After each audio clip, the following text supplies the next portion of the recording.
What's good, y'all? In this video, we're gonna be going over a review of 3 of Delta's lounges: the San Diego Lounge, the Denver Lounge, as well as the Salt Lake City Lounge. If you want access to these Delta lounges, you can get them in a couple of ways. The first one is through credit cards like the Delta Reserve credit card or the American Express Platinum. You can also get it through a paid membership status or a Delta One ticket.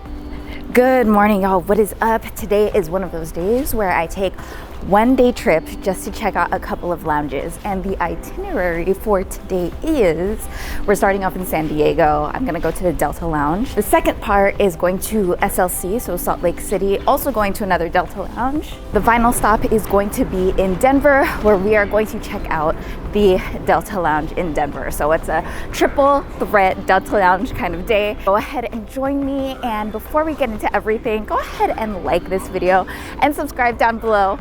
Feel free to also connect with me on Instagram for more content like this. I post there almost every single day. Okay, y'all, let's get to the Delta Lounge. Spoiler alert, my favorite one is at the end. Let's start off with the San Diego Delta Lounge. This one is my second favorite from the 3, and that's because for a tight space, it is beautifully designed. There's an open air section with a view of the indoor palm trees where you get to watch over the terminal. What I appreciate about the San Diego Delta Lounge is how bright it is for being in such a small area. It's basically tucked into a corner, but Delta made sure to make this area bright as well as colorful. You won't find amenities like showers here because San Diego isn't a big commuter airport. It's more of a final destination where people can just go home or to their hotels to shower.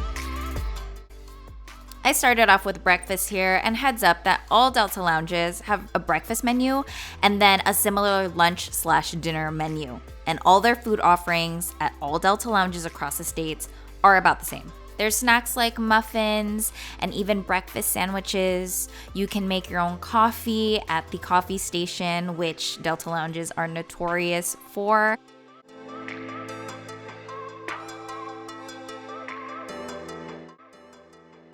And there's even fruit and things like granola bars and cereal for your liking.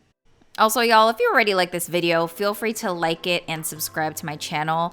It's free and it'll help boost this video in the algorithm. After a bumpy landing into Denver, I should have seen that this was foreshadowing my experience at the Denver Delta Lounge, because this lounge, y'all, it was my least favorite. It is 4,600 square feet and seats around 90 people. So it is, again, in the smaller area compared to some other Delta lounges or just airport lounges in general. And it has its odds working against it since it's the oldest Delta lounge out of the 3 and in an older terminal. So do you know, y'all, it just felt like a corporate office room. The food is usually the highlight of every lounge for me, but because it just wasn't even beautifully displayed, I wasn't excited to pick out anything, and I didn't. But if I'm really desperate and I had a short layover in Denver, I would probably pick up some snacks from here, but go into the terminal to wait because I didn't feel like I would be able to truly relax. And that's basically what I did. The room is dingy, it is not well lit, everything is brown and sad, it feels like brain fog, and I actually filmed this footage and left immediately after for the new American Express Centurion Lounge because I was so uncomfortable. We're coming in for a landing, y'all, at my favorite Delta Lounge out of the 3, and that is the Salt Lake City Delta Lounge. This also is the newest Delta Lounge in the States and can sit around 300 to 600 patrons depending on the physical distancing guidelines at the time.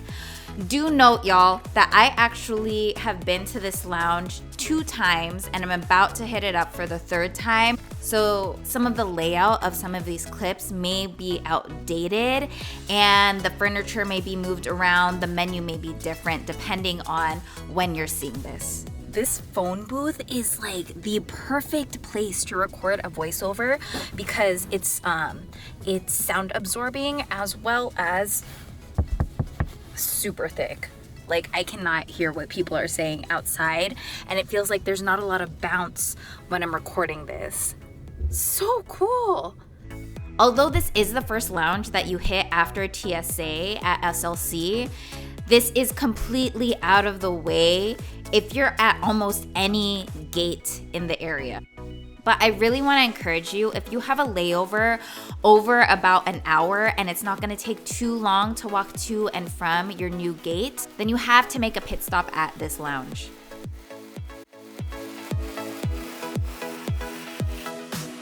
This expansive lounge has areas where you can relax, where you can eat. There's even soundproof phone booths if you need to take a meeting.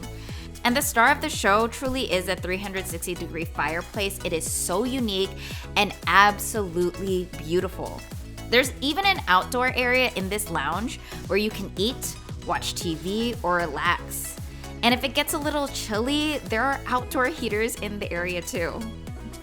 Now, touching on the food lightly, because all the food across the Delta lounges are about the same, I just feel like because the food is laid out so beautifully here and there were Delta employees actually serving the food to us from behind the counter and it felt like a more elevated experience, I felt like the food tasted better at this lounge even though it was similar to the other ones.